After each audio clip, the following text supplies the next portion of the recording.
High, কেমন আছেন সবাই? নিশ্চয়ই ভালো আছেন। আমি ভীষণ ভালো আছি। আর প্রচণ্ড ঠান্ডা পড়েছে, তাই মনে হলো ভাতের সঙ্গে জমে যাবে এমন একটা রেসিপি, খুব ঘরোয়া রেসিপি, কিন্তু একটু দুর্দান্ত স্বাদের করে বানালে কেমন হয়। চটপট করে ভেবে ফেলা, তারপর রান্না করে ফেলা এই বাটা মাছের ঝাল রেসিপি।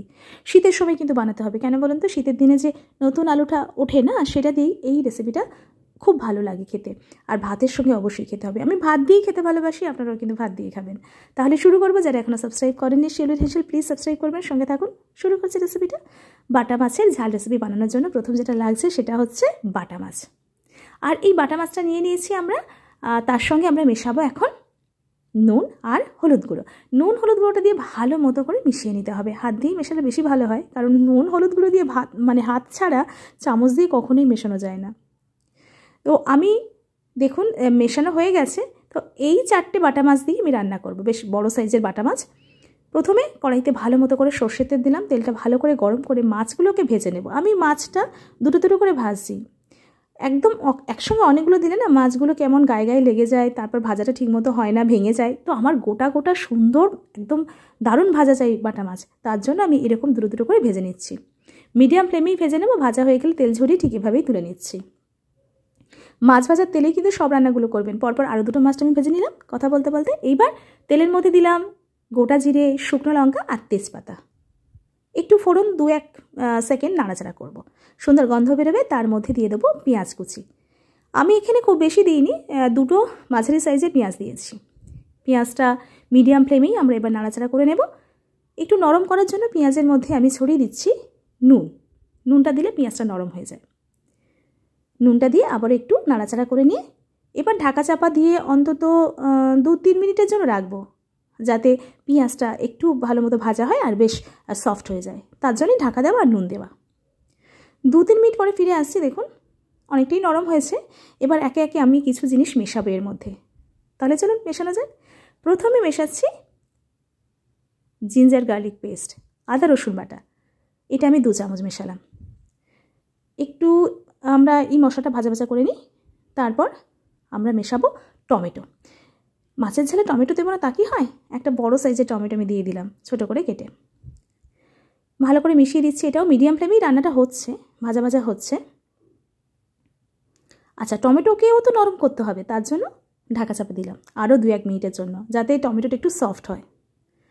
বেশ টমেটোটা গলে যাবে সেই পর্যন্ত। তারপর কাঁচা লঙ্কা দিলাম। একটু ঝাল ঝাল ভালো লাগবে, আপনারা যেমন ঝাল খাবেন তেমনই দেবেন। আমি কাঁচা লঙ্কা চিড়ে দিয়েছি প্রায় 5-6টা, আমার ঝাল ঝাল ভালো লাগে। তো দেখুন টমেটোগুলো গলে এসেছে।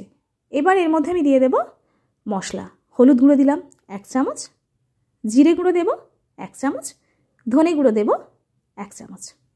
আপাতত এই মশলাটুকু একটু কষিয়ে নেবে। এখন কিন্তু গ্যাসের ফ্লেমটা একটু কম করে দিয়েছি, কেন বলুন তো? গুঁড়ো মশলা দিলে গ্যাসের ফ্লেম একটু কম করেই দিতে হয়। তারপর এই মশলাটা একটু কষিয়ে নিয়ে সামান্য একটু জল দেব, যাতে এই যে মশলাটা দিলাম না, সেটা যেন পুড়ে না যায়। একটু জল দিয়ে গ্যাসের ফ্লেমটা একটু বাড়িয়ে আবারও আমরা কষিয়ে নেব। এই কিছু জিনিস মাথায় রাখলে আমাদের রেসিপি দারুণ হয়ে যাবে। একটু সামান্য জল দেওয়ার জন্য দেখুন কতটা সুন্দর হয়েছে, বেশ মাখা মাখা হয়েছে। এবার এই নতুন আলুগুলো আমি বেশ মোটা মোটা করে লম্বা লম্বা করে কেটে নিয়েছিলাম, সেগুলো সবটাই দিয়ে দিলাম। আমি আগে থেকে আলু ভাজিনি, আপনারা যদি মনে করেন আলু ভেজে নেবেন সেটাও করতে পারেন। ভালো করে কষিয়ে দিলাম আলুর সঙ্গে। গ্যাসের ফ্লেমটা লো থেকে মিডিয়ামের মধ্যেই রাখা আছে। এবার আবার একটু ঢাকা চাপা দেব, যাতে সমস্ত মশলার সঙ্গে আলুটা একটু সফট হয়, সেই জন্য। বেশ মাখা মাখা হয়ে গেল দেখুন। 2-3 মিনিট পরে আবার ফিরে এলাম, আবার একটু কষিয়ে নিচ্ছি। এবার যখন দেখবেন যে মোটামুটি আমাদের কষানো কমপ্লিট হয়ে গিয়েছে, তখন এর মধ্যে দিয়ে দেব আমরা রেড চিলি পাউডার, অর্থাৎ লঙ্কা গুঁড়ো। সামান্য লঙ্কা গুঁড়ো দিলাম। আর দেব মটরশুঁটি। আমার দারুণ লাগে শীতের সময় মটরশুঁটি দিয়ে এরকম আলু দিয়ে মাছের ঝাল রেসিপি। মটরশুঁটিটা অবশ্যই দেবেন। তারপর একটু কষিয়ে নিচ্ছি। বেশ ভালো মতো করে কষিয়ে নেব। প্রয়োজন হলে আপনারা কিন্তু মাঝে মাঝে যদি মনে হয় একটু অল্প জল দিতে পারেন, যদি একটু শুকনো হয়ে আসে। তো শুকনো হয়নি, যাই হোক কষিয়ে নেওয়া হয়ে গেছে। এবার জল ঢেলে দিলাম। খুব বেশি জল দেব না। দেখুন আমাদের আলুগুলো ডুবে যাবে, আলুগুলো ডুবে গিয়েও সামান্য একটু বাড়তি জল থাকবে, এরকম অনুযায়ী জল দেব। একটু মাখো মাখো করব। এবার আমরা ঢাকা চাপা দিচ্ছি। যখন ফুটে উঠবে গ্যাসের ফ্লেমটা তো মিডিয়াম আছেই, আমরা ঢাকনাটা খুলে দেখছি, আবারও মিশিয়ে দিচ্ছি।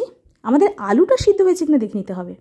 যখন আমরা দেখব যে আলুটা সিদ্ধ হয়ে গিয়েছে, দেখালাম, তখন আমরা মাছটা ছাড়বো, ভাজা মাছটা। আলুটা যতক্ষণ না সিদ্ধ হবে ততক্ষণ কিন্তু ভাজা মাছ দেওয়া যাবে না। তো আমাদের আলু তো সিদ্ধ হয়ে গেছে, আমি দেখিয়ে দিলাম। এবার ভাজা মাছ মানে বাটা মাছ ভাজাগুলো দিয়ে দিচ্ছি। গ্যাসের ফ্লেম মিডিয়াম করা আছে। মাছ ভাজার যে তেলটা ছিল সেটাও দিতে হবে, সেটাও দিতে ভুলবেন না। মাছগুলো দিয়ে উল্টে পাল্টে একদম রসের মধ্যে মিশিয়ে দিতে হবে, মানে ঝোলের মধ্যে। তারপর ধনেপাতা কুচি ছড়িয়ে দিলাম উপর থেকে। আমার তো এখনই জিভে জল আসছে, এতটাই টেস্টি হয়েছিল। ভালো করে ধনেপাতাগুলো মিশিয়ে দেব ঝোলের মধ্যে। তারপর আমরা ঢাকা চাপা দেব আরও 2-3 মিনিট, যাতে মাছটার মধ্যে একটু ওই যে ঝোলের যে একটা সুন্দর টেস্ট সেটা ঢুকে যায়, আর মাছের টেস্টটা ঝোলের মধ্যে ঢুকে যায়। সবটার জন্য একটু ঢাকা চাপা দিতে হবে। তারপর উল্টে পাল্টে দিতে হবে। আলু তো আমাদের আগে থেকেই সিদ্ধ হয়ে গিয়েছিল। এইভাবে শেষের দিকে এসে গেছি আমরা। অবশ্যই উল্টে পাল্টে দিয়ে আর একটু ফুটিয়ে নেব আমরা। কিন্তু আরও একটা জিনিস দেওয়া বাকি আছে, সেটা না দিলে আমাদের বাটা মাছের ঝাল রেসিপিটা ইউনিক হবে কি করে।